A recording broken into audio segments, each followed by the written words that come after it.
the journey is made richer by the partnerships we have with each of you. With that, I thank you for being here. Before we go any further, I'd like to acknowledge the passing of Bishop David Maxwell, a community advocate driven by vision and energized by the passion for change. Bishop served the city of Lansing for 16 years and was special advisor for both Mayor Shore and former Mayor Bonero. He had a strong presence in our community and was loved and respected by many. He will be missed. Given Bishop's untimely passing and the scheduling of his service, Mayor Shore is unable to greet you in person this year, but sends the following message. Mayor Shore?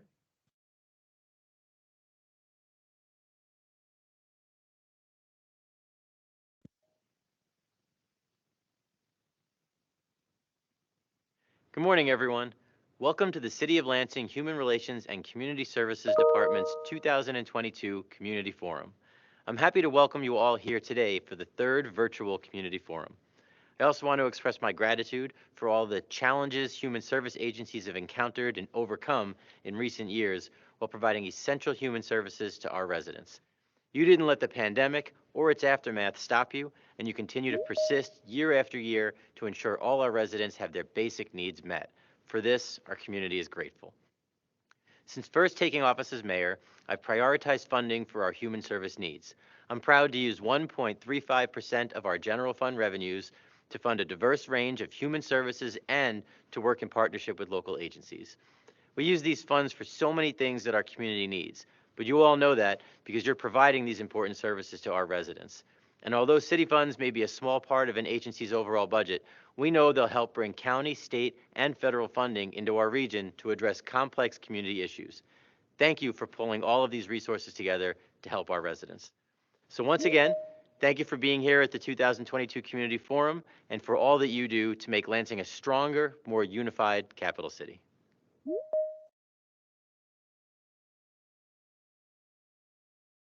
I echo Mayor Shore's sentiments.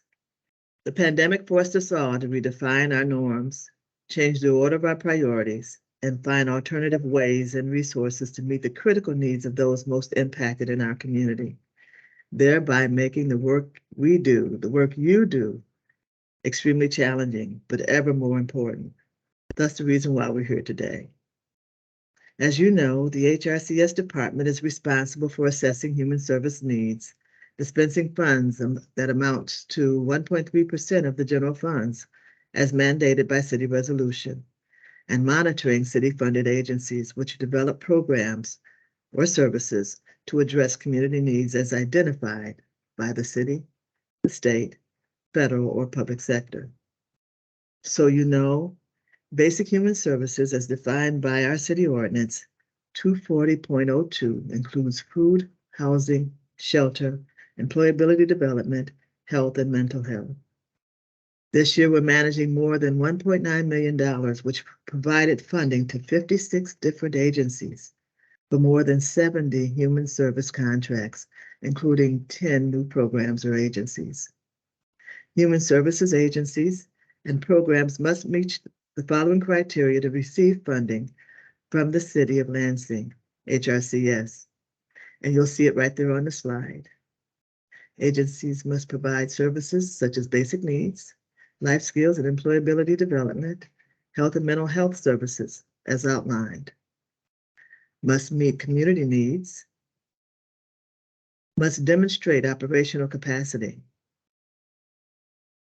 must offer services primarily designed to address the needs of Lansing residents.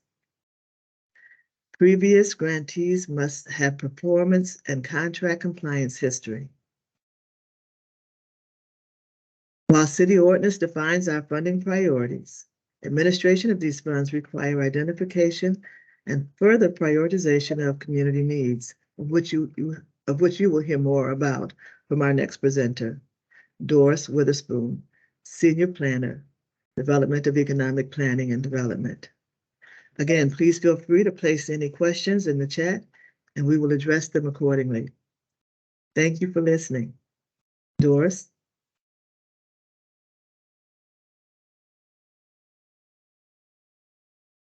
Good morning, and thank you for attending the City of Lansing Human Relations and Community Services Community Forum. My name again is Doris Witherspoon, and I'm a senior planner with the City of Lansing Economic Development and Planning Office. And I would like to talk briefly about community needs and gaps. First of all, as you can see on the screen, we have some data from the Ingham County. This information or these reports were prepared by the Michigan League for Human Policy using the 2020 American Community Survey data. And this information focuses on population, income, poverty, race and ethnicity, employment status, housing, etc. Next screen, please. The next screen shows the breakdown of Lansing specifically. More specifically, the data on the population here, as you can see on the information, that the population is a little more than 117,000 people in the city of Lansing. And of that, 12% represent uh, people over the age of 65, or 14,330 people. The racial composition is illustrated by 54% white persons, 22% African Americans, and the remaining 2% represent other minority groups and or those of Hispanic origin. Persons over the age of 25 have an educational attainment of 90% of those represent high school diploma or higher. Roughly in the city of Lansing, we have as many renters as we have homeowners. For the renters, 43% of them spend more than 35% of their income on rent versus 17% of homeowners spending 35% of their income on their mortgage. So these statistics just provide some basic information about the city of Lansing. And finally, in terms of the community uh, input, in terms of gathering community input, the resources that we used were community needs assessments, consultation meetings, surveys, public hearings, and these were used in preparation of the City of Lansing's 5-year consolidated plan, and most recently, the Home ARP, or American Rescue Plan. The consolidated plan is a comprehensive planning document which is submitted to the Department of Housing and Urban Development, HUD, for our federal funds of Community Development Block Grant, Home, and Emergency Solution dollars. And based on all of these different avenues, the hearings, the consultation meetings, community needs, and so forth, as a result of that, the following community needs were identified. The number one need identified in this community over and over again is safe and affordable housing for all. And in terms of safe and affordable housing for senior citizens, that included accessibility, included things such as single-story homes because senior citizens are aging in place. Also, there was a need for emergency housing, temporary housing, and long-term transitional housing, supportive services for the vulnerable population and those at risk of homelessness. There's also a need for the rehabilitation of existing homes, as well as the need for public infrastructure improvements, road repairs, beautification, need for child care services, and things of those nature. In terms of the Home ARP, similar resources, as I indicated, were used with the needs assessment and surveys and consultation meetings. We had a couple of consultation meetings with specific groups in September of this year.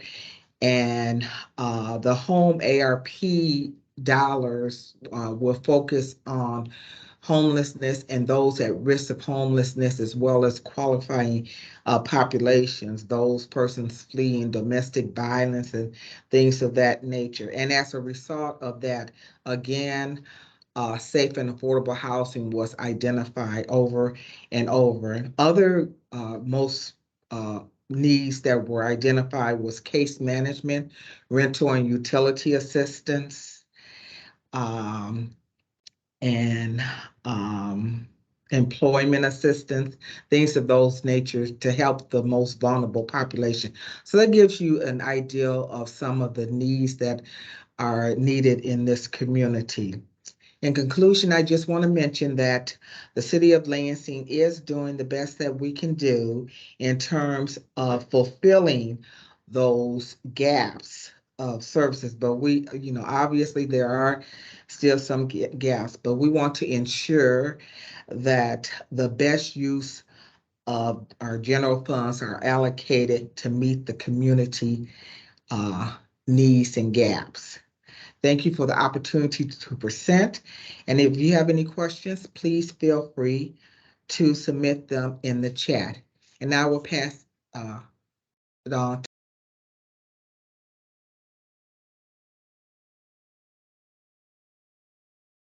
Zengen by Wise Hive is one of the most flexible solutions for managing grants.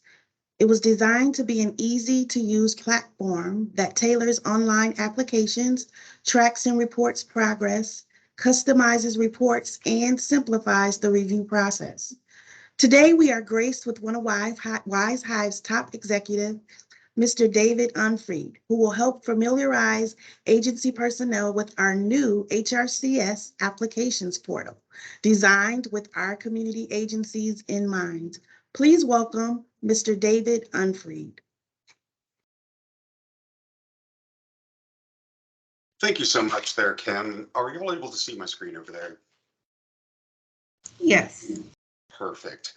Well, we really appreciate the partnership that we've been able to have with HRCS and the city of Lansing. We are providing a software for you that the intention is not to give you any more complex work. I know when we hear, oh, there's a new place to do something, that's going to be more work for us. I think inversely, this will make everything easier. Communication will be better. And you'll also get the ability to see where you're at in the process of that application.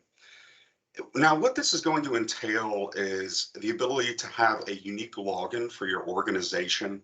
And this is where all of the interactions when it comes to the application process, and as you make it further in on any other different items that HRCS needs from you. So I'll take you to the portal here in a moment, but what we'll see is when you're initially going to sign up, you will click this button right here where it says sign up for a new account. And from there directly, it's just going to ask you to make a profile in our system. So what I'm going to do now is take you into that system so you can see how it operates as of today. And this is a live link that we're working through right now. So let me exit out of here for you folks. And what you're seeing right now is that link itself. So this is exactly as you will see it when you do your sign up. The first thing you'll do is click right here where it says to sign up for a new account. Now, if you do ever forget your password, we also have that little forget your password thing. So just as you'd expect for anything else, but it's as simple as going in here, putting your organization's email and password. This will need to be somebody that is the consistent login. So maybe that's an administrator that's going to be handling this. It's unless you share that information, only one person is going to have access, or one credential will have access to edit information and add information in our system. Now, once you enter this information, you'll click sign up. And it's going to take you into our software. So I'm going to do a login and a test application here. The first thing that you'll notice is it's going to take you, as we saw in that slide, to create your profile. And that'll be before you see these elements down here, which I'll walk you through. But the essential thing that is important to remember here to make your life easy is just look for the blue button. That blue button is the only thing you can interact with when completing forms. So as I go through here, you're going to see required fields. So anything with an asterisk next to it is going to be mandated to be completed before you can submit any of these documentation. As I go through it, there's anything that you're operating with, different forms that you filled out in your day-to-day life, it's going to be replicated in here. You'll see things like help text associated with different elements in here for your organization as well. And as I make it to the end of this, there's also going to be things like conditional logic. So if you have a DUNS number, for instance, then it's going to ask you to complete that field in our system. Now, in this case, you'll always be told what you need to finish completing before you can continue. I'm going to click No there. We're going to save these changes. And once you complete that profile, you will get access, depending upon if the grant is now able to be applied to, you'll be able to do an application here in the system. Now, this application, you simply just look for that blue button, and then you'll be able to complete one of these. So I'm going to create another one here. Again, this is a test application, but the same exact process is going to happen for you. You'll notice that this is grayed at the top. This is the initial application, but there are other steps beyond this. So once I do the application, then HRCS says, hey, we'd like more information or want you to continue to the next steps. That communication will occur and you will come back to the same portal and it will invite you to participate in the next stages. But this is stage one, and that submission is grayed out because I have not completed my subtask. In this case, I have one subtask, which is the application. Now, this application, as you're going through it, the same different elements are used here. Required fields, the ability to have different select boxes depending upon what you've selected. And importantly, all of these different areas, if you want to do a multi-select, just as you would on an Excel document, is just hold the control button on your keyboard, and you'll be able to have different selection criteria through here. Now, once you complete that, this is also going to automatically save every 60 seconds. It's going to show up differently if you have a tablet that you're working on versus a computer. And all of that to say is these documents as well, which I know will be discussed at a later point in this conversation, will allow you to go and get the remaining documents for any type of goals or outcomes, budgetary items as well. So these linked documents will be discussed, but you can easily download those here to complete these documents and then re-upload. Other than that, everything else is just as you would expect. Going in here, completing this information as needed. I can save this as a draft, mark this as complete, or I can close out and continue the process whenever it's convenient to me.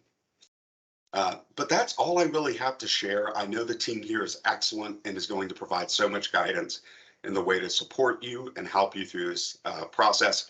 I'm confident this will make your lives so much better through the application process.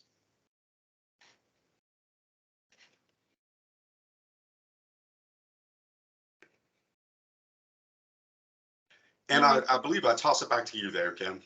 All right. Thank you, David, for taking time out of your schedule to assist us today. We really appreciate it. And good morning to each of you. And thank you so much for joining us today.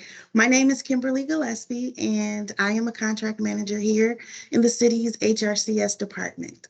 As indicated, I am here to emphasize some of the major components of the application. Before I begin, I would like to encourage you to type any questions you may have in the chat. Further down in the program, we will answer those questions during our Q&A session. All right, here we go. Next slide, please.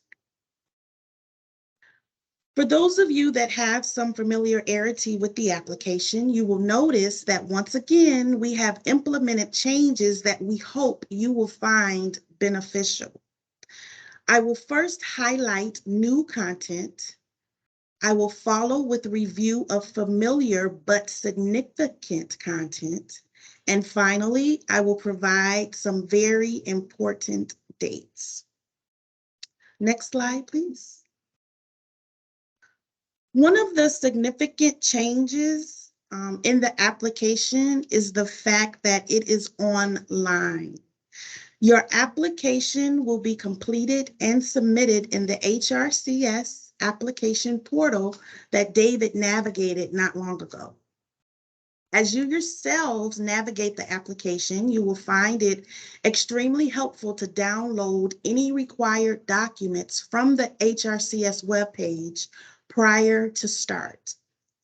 A second significant change are the submission of governance documents.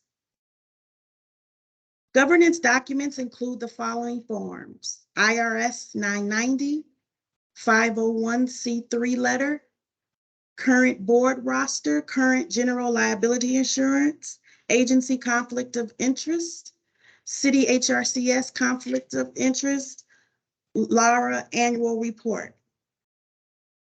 Now here's the key point of that second significant change. All governance documents must be updated to the portal and submitted with the agency application. In the past, some documents were allowed to be submitted rather sporadically. This will no longer be the case. All governance documents must be uploaded to the portal and submitted with the agency application. This will minimize delayed payments. So if any agency payment is delayed, we can assure it will not be for non-receipt of governance doc. If there is a document that is not required by your agency, those agencies will select NA on the application, not applicable. As you are answering questions, sorry, I apologize. My screen is kind of just moving on its own. All right. As you are answering questions in your application, we encourage you to say frequently. I know David did indicate that it does automatically save. However, we do suggest that as you are going through the application that you yourself, you also save. And that ensures that no information is lost and efforts are not duplicated. An asterisk indicates it is a required field, so thoroughly review your application to ensure completion. And please note that once the application is submitted, you may no longer edit.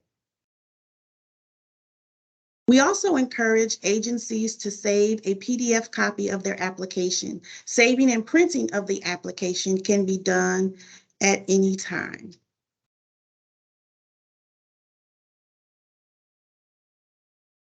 So we have reviewed some of the important changes in the application. Let's transition to the familiar items that need emphasis.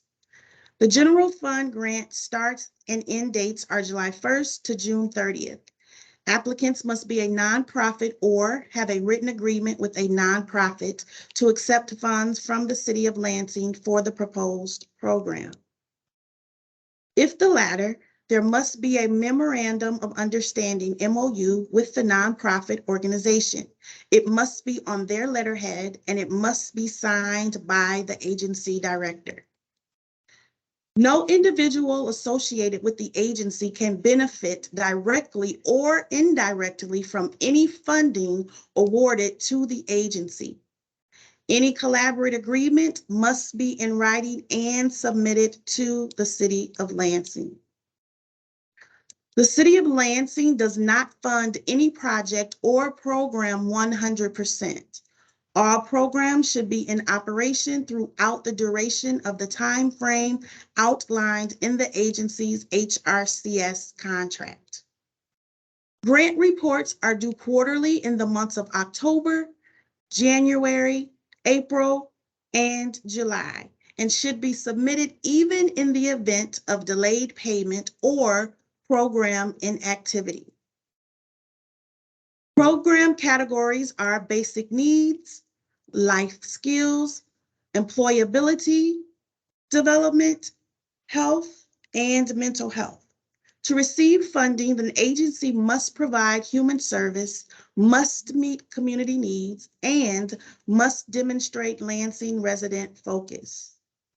If you are unsure of your application and have questions, please read the instructions on the HRCS webpage and FAQs before reaching out. Next slide, please. In conclusion, there are 3 dates that are of great significance: the application availability date, the application technical assistance date, and the application due date. On Monday, December 12th at 9 a.m., the application will be accessible. The link will be available on the City of Lansing HRCS webpage. You need only click on the grant application box. On Friday, December 16th at 10:30 a.m., assistance will be provided to anyone interested in receiving technical support. A registration link will also be provided on the City of Lansing HRCS website. The HRCS General Fund application will be due Thursday, January 12th, 2023, 11:59 p.m. Please note, no applications will be accepted beyond this date. If you notice, we have given you additional time to complete your application, so we hope that this will help in ensuring that it is complete and timely. That concludes my portion of explanation. Thank you for your time, and remember, any questions you have can be posted in the chat. I am going to relinquish the floor to Tony, and she will guide you further into the logistics of the application's goals, objectives, outcomes, and budget. Tony?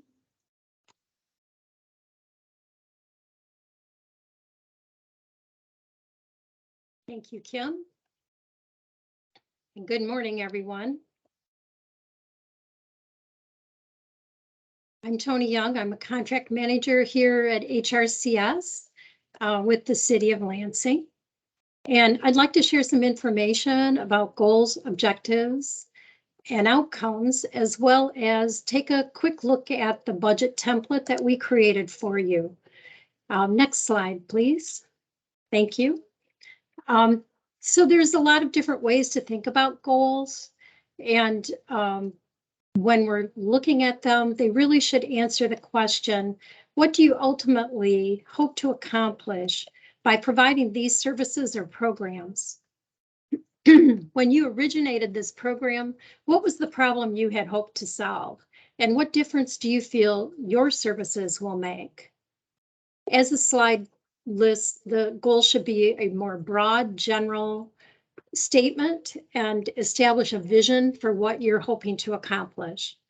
They should be based on your needs statement and really try to zero in on what your program can do to address this specific community need. This slide shows a few examples of providing support to City of Lansing caregivers to maintain their emotional and physical well-being to extend their ability to care for a family member at home. This is a goal for a respite care program. The next example is to decrease the incidence of elder abuse and neglect in the City of Lansing, which is a pretty broad goal on a very big issue, but you will focus on how your program will contribute to reducing the incidence of elder abuse as you explore your objectives. So the objectives are really the focus when we're doing the review of your program, so that we can see what you're going to specifically do to address the larger issues as stated in your goals. So objectives describe the activities that your program will undertake and written using the SMART method, which I'm sure many of you are familiar with, which stands for specific, measurable, attainable, realistic, and time-bound. Objectives are narrow and precise and measurable. So if you can't figure out how to quantify them or to measure them, you will want to keep working on them until they are measurable. Objectives should include elements such as who is participating or your target group and how many people will be served. Also, what will be provided to them? What are the services? They should be realistic with the ability to be accomplished within the grant year. Next slide, please. Oh, and I did want to mention, if you have any questions, please put them in the chat and we'll try to get them to them yet today. So here's some examples, some sample objectives and outcomes. And we're going to focus on numbers 4 and 5. And please keep in mind that even if you've submitted objectives and outcomes in previous years, we have new reviewers every year. They look at them slightly differently. So you'll want to compare your goals again, take a closer look at them and ensure that they meet the SMART criteria. As we're trying to improve this process every year and make our objectives and outcomes more measurable so that we can demonstrate to the City Council and to our mayor of the success of your programs. So taking a look at number 4 and 5, you can see with number 4 that this objective is specific. It says train 500 student volunteer and peer jury duty throughout the school year and summer months. It shows who the participants will be. The objective is specific. It says how many people will be involved and what activities they will be engaged in. It's also time-bound and measurable. And looking at this, my impression is that it's a very ambitious number of people to be involved, but we do assume that if it's your target and you've created it, it is realistic given your proposed program. The number 5 objective is also specific, and it speaks to eligible households. This answers the question of the who and the number, but it could be further defined in the needs statement. And so you could list more defining characteristics here in this objective.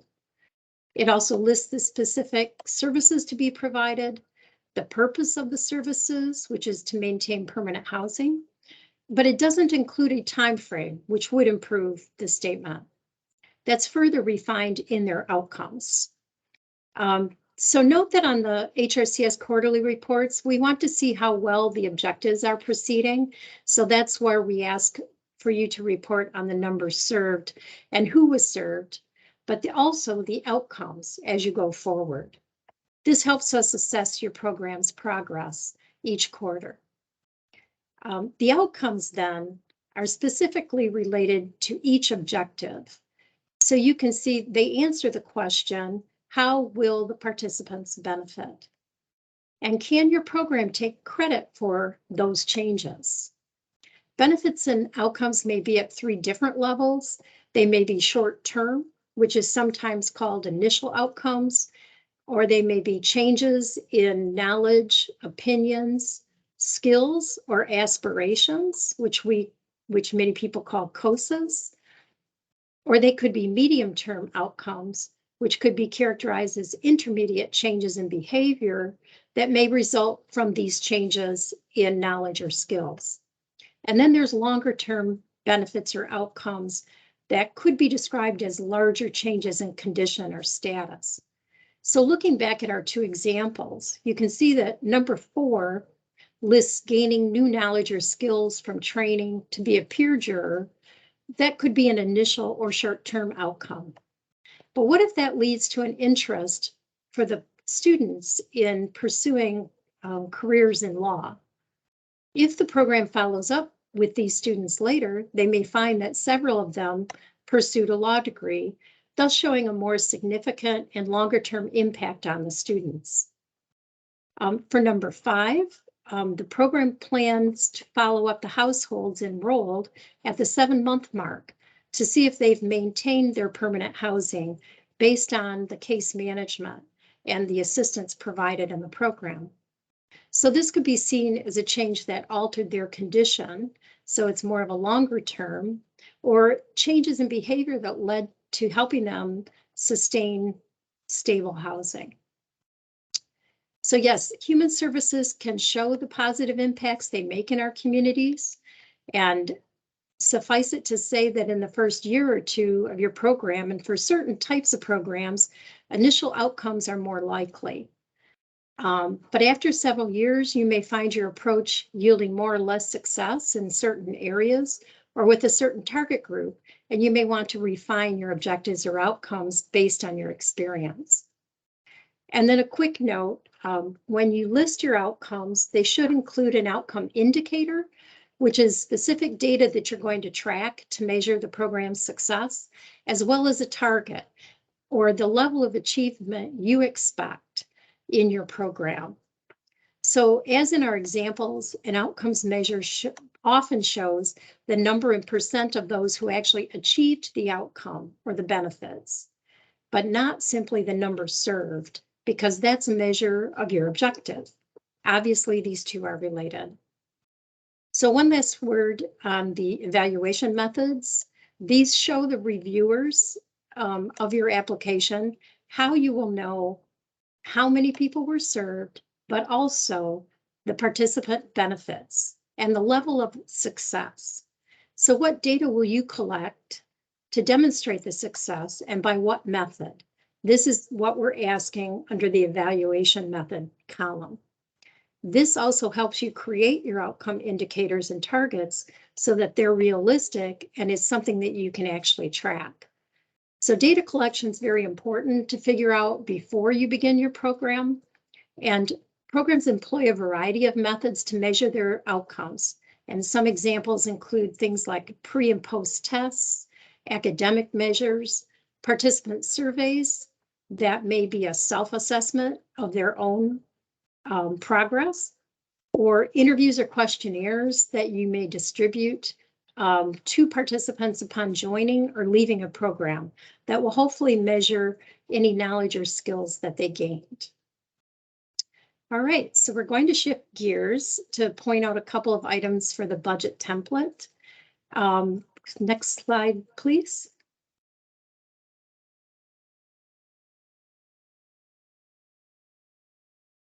So the budget template will be accessible on a link in the application document itself, but it will also be available to be downloaded from the HRCS webpage. And as Kim G referenced, we're recommending that you do those downloads first so that you have them on hand, and then you don't have to be interrupted when you're trying to complete the other parts of the application. You'll see at the bottom of this budget template that there are 4 tabs. The first tab, we ask that you read the first tab first. This is the criteria and guidelines before you complete the budget.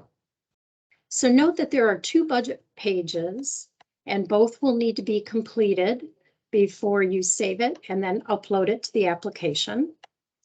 Also, as Kim G also mentioned, the HRCS does not fund 100% of any project or program, so you will need to plan to enlist other funding sources that would be listed on budget page 2. And if you plan to share city funds with another agency, that's when we are asking you to submit a collaborative agreement or subcontract that is signed by both directors and uploaded with your application. This shows us that you're all on the same page with sharing or providing staff and sharing the city funds. So please keep in mind that city funds cannot be used for personal benefit of staff or board members, as this would be a conflict of interest. Next slide, please.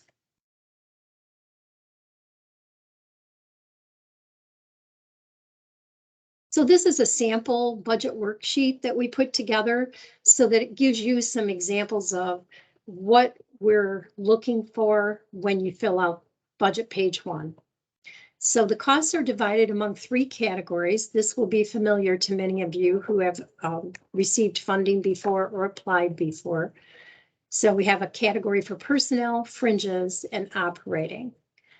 Under personnel, we ask for each staff person to be listed who's working on this particular program. And in the next column to the right, you'll see that we have a calculation where you can take their full salary and break it down to an hourly rate, and then list the hourly rate in the next column, and then the number of hours you estimate they will work on this particular program. So once that's done, the form will calculate the estimated amount or cost for this project, as well as the totals. So the example here assumes a 40-hour work week with an estimated 8 hours a week on this program. So 8 by 52 is the 416 hours figure that you see there. The far right column is where you would enter how much of these costs are being requested from the city grant. So that you would enter after the formula calculates the total costs of the program in the column just before. Further down, there's a space to list what makes up the fringes for the related positions. So that's our next section. How you calculate those fringes should be listed. And then on the far right, how much of those costs will be charged to the city. So please do take care not to delete the formulas. You will be able to see them if you hover over which of those spaces have a formula or don't. The next section is for calculating the program's operating costs. And please note that any contractors or consultants to your program would be listed here rather than under personnel. These are non-employees who are paid to contribute to your program, so they go under operating. So each of the totals for the three sections are calculated, and then they are added together under the total project cost. Next slide, please.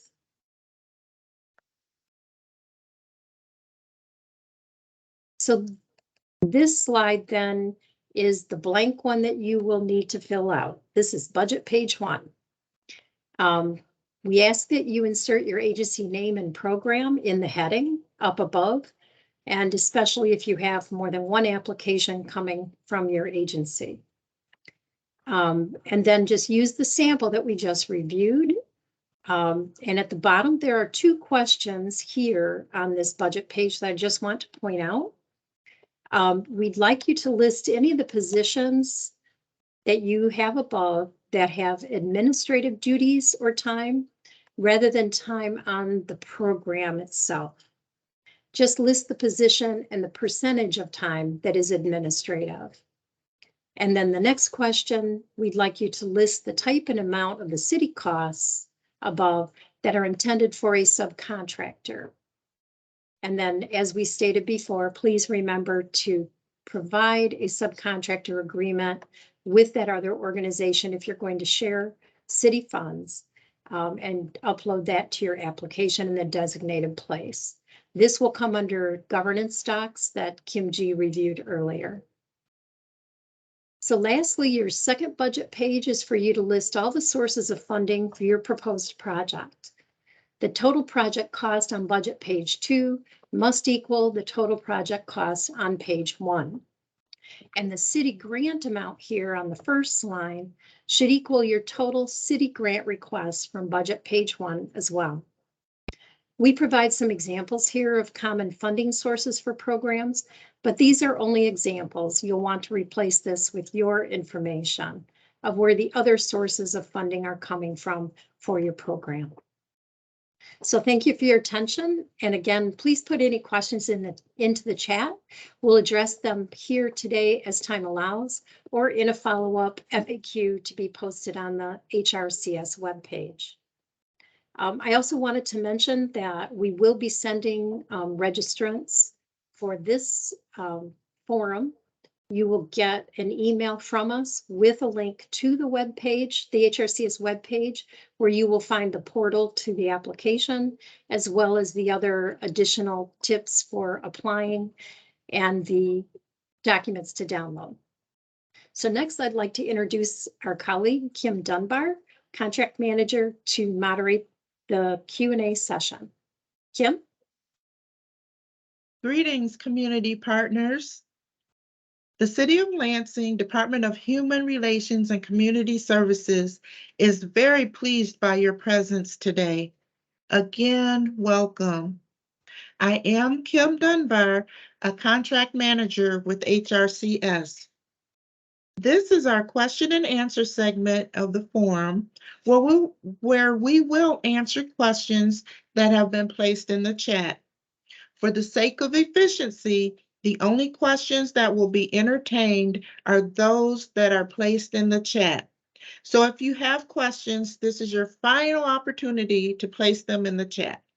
If for some reason your question is not answered during this presentation, we will honor them in a frequently asked questions document that will be placed on our website. Now for your questions. There was a question regarding access to the application portal. And yes, on Monday, actually Monday, December 12th, we will send an email to you with a link to our updated website. Once you receive the email with the link, you will be able to access the website.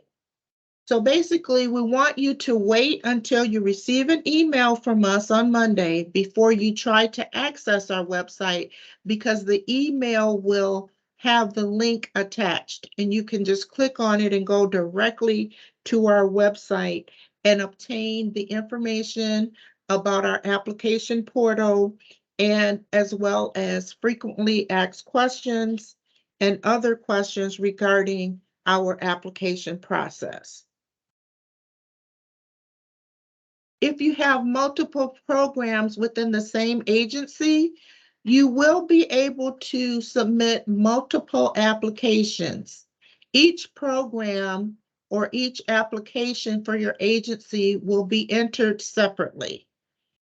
And yes, for the question of you will upload your governance documents multiple times, you will upload your you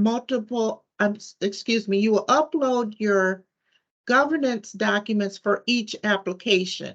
So we suggest that you find a place in your computer system where you're going to house all of your governance documents, and that way it will be easy for you to attach them to the application if you have multiple programs that you're submitting for. Each application will be judged separately, which is why you will need to upload all of the documentation pertaining to the application for each program. You will be able to move around in the application once you're able to actually go in there, submit your profile, and begin working in the application. You will be able to save at each juncture. So you will be able to save your progress at any time. You will be able to log out, log back in, and resume your application until the deadline of January 12th. So you will not be restricted within your application. You will be able to go back to the beginning. In the middle, you'll be able to upload your documents at a later date. The only thing we ask that you be very, very careful about is do not push the submit button until your application is 100% complete. You will want to make sure everything has been uploaded and entered and your application has been signed by the authorized representative prior to submitting. So once again, you may save, but do not submit until you're absolutely sure that your application is complete. Okay, there is a note in our application that we want you to be aware of, or that was presented earlier, that said, No individual associated with the agency can benefit directly or indirectly from the award. Does this mean we can no longer use the award for staffing or administrative costs? Absolutely, that's not what it means. You do know we fund multiple or various programs. So if you have a specific question in regards to who can benefit or your specific application in terms of making sure there's not a conflict of interest, you may contact us directly. We just want to make sure that you are aware that we do not want to encounter any conflicts of interest with our applications. Okay. Someone says they work with over 40 nonprofits in Lansing. Do we need 40 MOUs? Absolutely not. You will only need an MOU if you're planning to use City of Lansing funding, the funding that you are awarded from this application, to another agency. For example, if they're a subcontractor under you in regards to the use of City of Lansing funds, then you will need an MOU. If you partner with other agencies and they are not benefiting or using any of the funding that we award, you would not need to disclose an MOU to the City of Lansing. Yes, you will be able to get copies of our slides and any notes from today's presentation. All of that information will be uploaded on the website via the link that we will send out to you on Monday. I've already answered this, but I'll reiterate. If there are multiple applications, do we have to attach multiple copies of all attachment? Yes. Please view each application separately.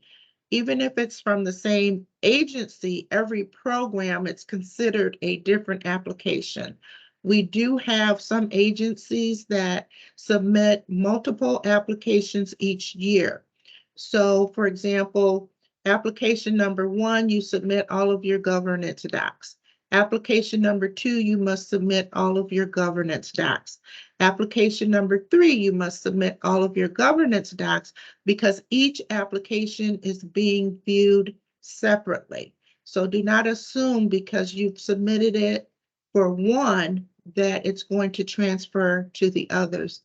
That is not the case. So please complete each application in its entirety in order to be considered.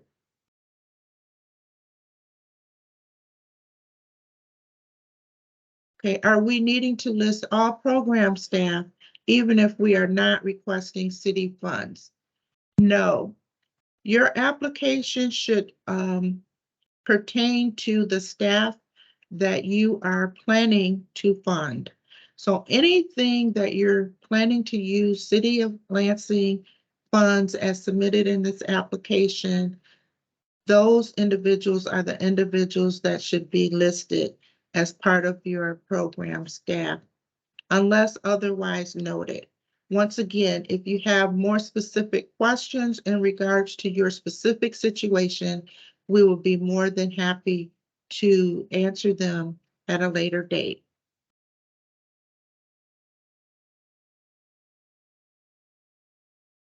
In addition, there was a question about the budget form. We do allow for additional uploads.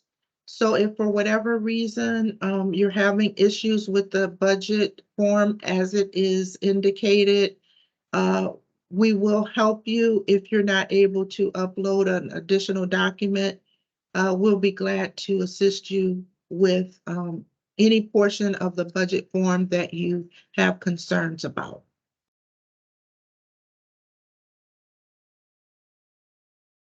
In regards to the application deadline, we will not be able to extend the deadline. January 12th will be the deadline because at the City of Lansing, there are other considerations we have to be conscious of in terms of dates. So we apologize, but we realize it is a tight deadline for some, but January 12th is the final deadline.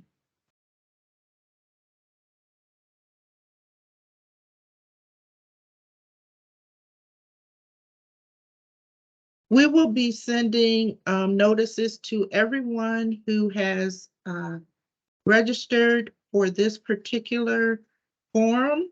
That's one of the benefits of registering, to ensure that you get all of the updated information. So if you have registered, then you will receive a notice on Monday. And once again, if for whatever reason you do not get the information and you have additional questions, you may contact our office. In regards to the conflict of information document, let's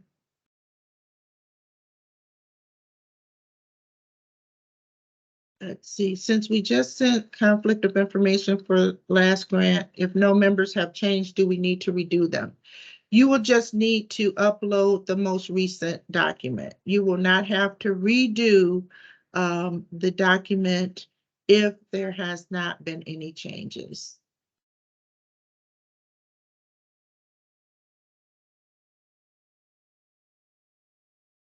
There's a question about if we have food distribution and youth services, can we include them on one grant?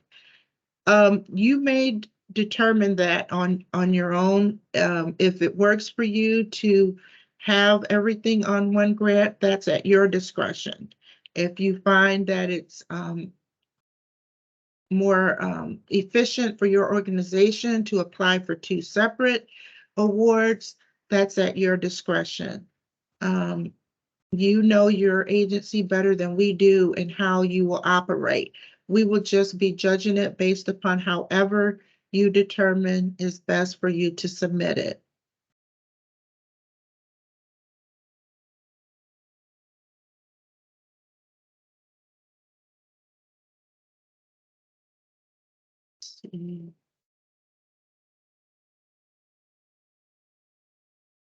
We do not offer any recommendations in terms of the grant amounts. You will need to determine, that on your own in terms of what your program needs are.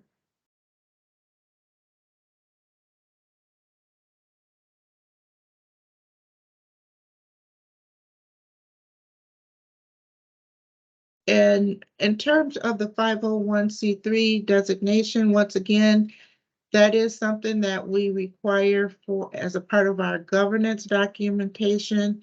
And yes, you will need to upload it in the system once we ask for it. We do realize that many of you are ongoing applicants. You've gotten awards from us in the past. But remember, this is a brand new system, and this will be a historical system of information for us. So we will need you to upload all of your information as if you've never applied for a grant, so that every application is complete a month once you submit.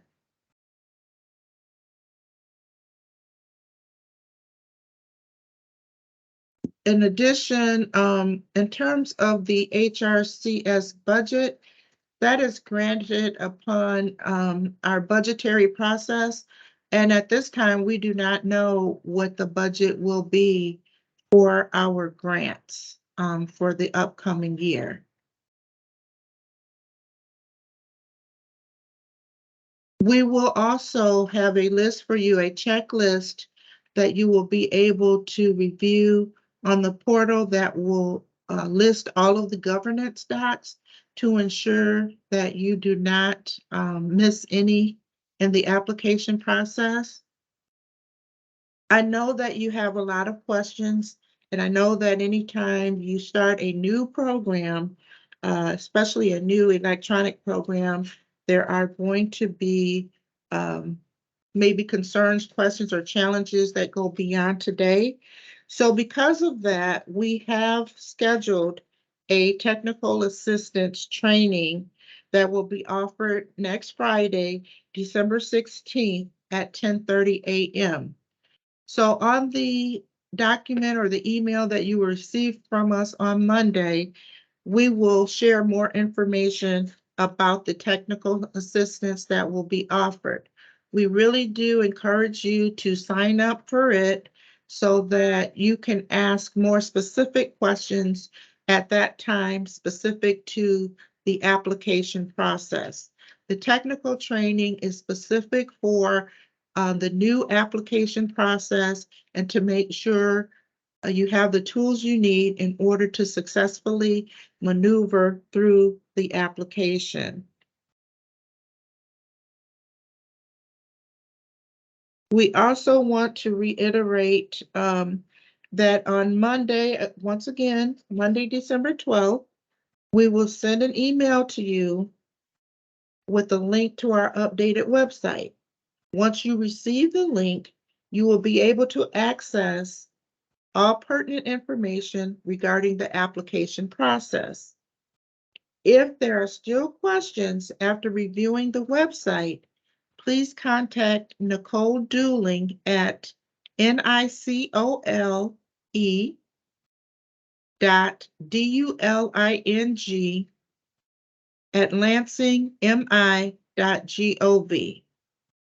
nicole.duling@lansingmi.gov.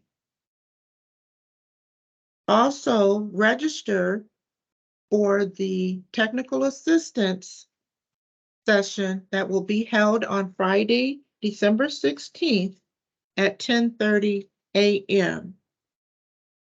And then again, remember that all applications must be submitted electronically in our portal by midnight on Thursday, January 12th, 2023.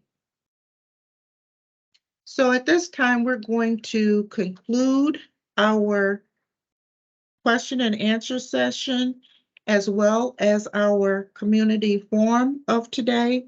We hope that this has been informational for you. And once again, please reach out to us if you have additional concerns.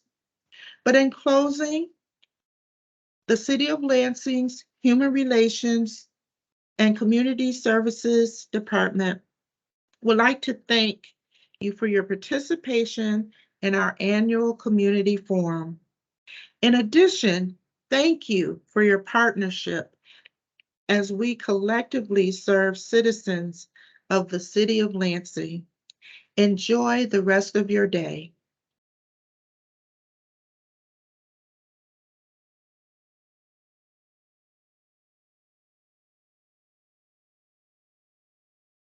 Thank you.